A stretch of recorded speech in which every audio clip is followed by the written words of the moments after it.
it all started out as a mild curiosity in the junkyard. Now it's turned out to be quite a great spirited adventure, don't you think? So, I didn't quite like how my Doctor Who retrospective series went in the beginning, so I want to sort of redo that, this time from the ground up. So, we'll start with the first Doctor, William Hartnell. So, when I think about the Doctor as a whole, as a character, at least how we view all 13, 14 incarnations of the Doctor, it occurs to me that for the most part, I think our least favorite incarnation is usually the one we know the least about. So, coming into Doctor Who, for me, obviously the first Doctor was probably like my least favorite at the time, but now he's definitely up there. I've never, also, in terms of like your favorite Doctor, I've never quite understood the claim of, well, they're all the Doctor, why should you have a favorite? And I'm like, well, no, I don't think people are talking about the character as a whole. They're talking about which iteration of the character. It's not like there's a subtle difference between each Doctor. No, a different actor comes in, and sometimes we'll have different showrunners, different writers, different story ideas. For example, from a television standpoint at least, the 11th Doctor's never clashed with the Master. I personally was a bit hurt by that. Or the fact that, the Ninth Doctor never met Davros. He met the Dalek Emperor, but I think for him Davros would have been more interesting. But whatever. It's just your interactions with the Doctor will be unique to you. For some people, their favorite Doctor is whichever Doctor they happen to be watching, which is cool. But for some of us, we have our favorite Doctors, our Doctors that, hey, they're on, I'll totally watch them. And others, well, like, I'll pass. Others like, it's this one. And sometimes that'll change. But for the most part, I think it is that sort of lack of familiarity with the character in terms of like an era-to-era standpoint. But the first Doctor, to me, was that character for a while. And when I finally, felt a bit comfortable enough with the first Doctor, say, okay, I like him, don't like him, An Adventure of Space and Time, An Unearthly Child,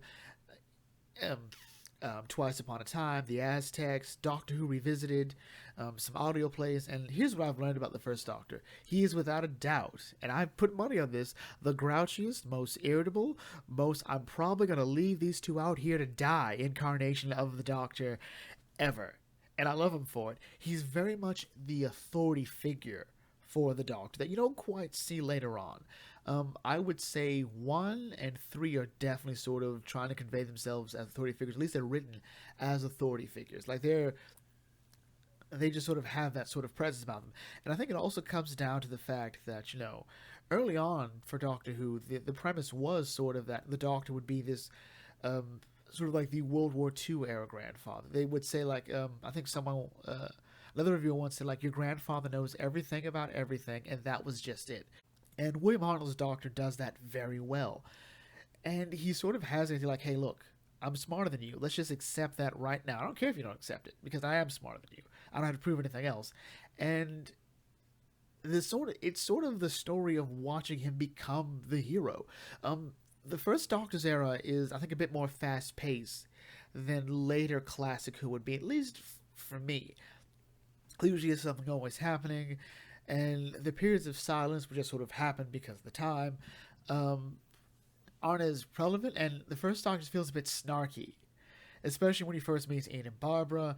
And what's cool about Ian and Barbara is they sort of cement the importance of the companion, at least especially for classic Who, because the first Doctor is very set on not getting involved in a lot of things, unless it's like a problem. And in his mind, like, okay, we're here, so hey, there's a thing, let's look at it real quick and then get back in the ship. Not TARDIS, ship. Love it. And then someone has to do something. My favorite story for this is the Aztecs, where they arrive in in the time of the Aztecs, obviously, and one of the companions, Barbara, is mistaken for a goddess, and the Doctor's like, okay, so the ship is in this room. All right, so Barbara, they think is a goddess, so you know what? She'll hang out here. The rest of us will go look. Susan will stay with Barbara because it's the 60s, and we can't have her doing too much, but we're good, right? We'll hang out for a bit, and then we'll come back. Barbara, as a history teacher, says, well, you know what? If I get them to ban human sacrifices, Cortez won't be Cortez and do all that stuff to the Aztecs and the Toltecs. And the doctor, who I think would have just like Barbara, that's not going to matter.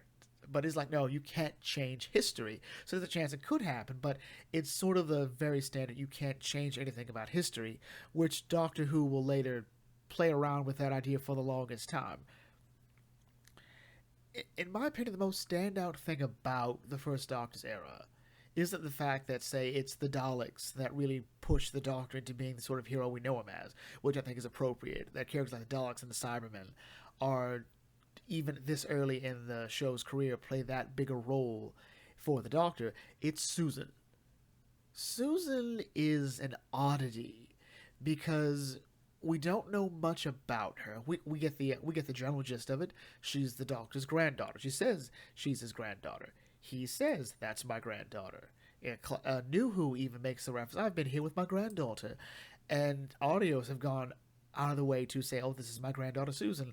And, oh God, an earthly child got me. When she said, grandfather, I choked a bit, I'm not going to lie. And Susan is a very precious, precious gift that we must protect. There's no consensus on exactly what she is. If she is the Doctor's granddaughter, is she a Gallifreyan or is she a Time Lord?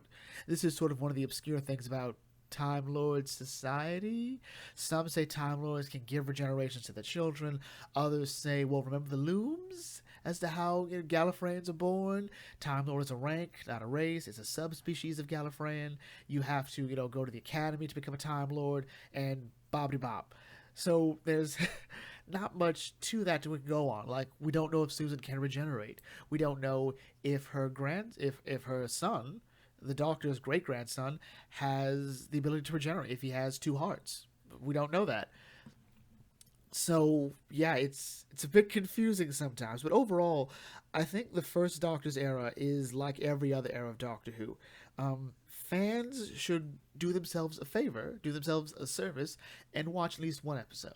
An episode like, An Unearthly Child, the Dalek Invasion of Earth, the Aztecs, the Web Planet, the Celestial Toymaker, the 10th Planet, just a couple. I enjoyed Twice Upon a Time. I enjoyed most of Twice Upon a Time, just to see the First Doctor interact with the 12th Doctor, an adventure in space and time.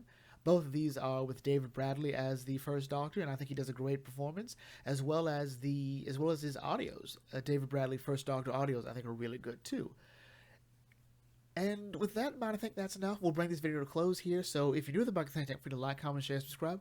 What's your favorite thing about the First Doctor? Least favorite thing? Bowdizera, not Bowdizera, outside of the missing episodes? And I will catch you all later. This is the Bucket Think Tank signing off. Thanks for watching. As always, may your fandom serve you well.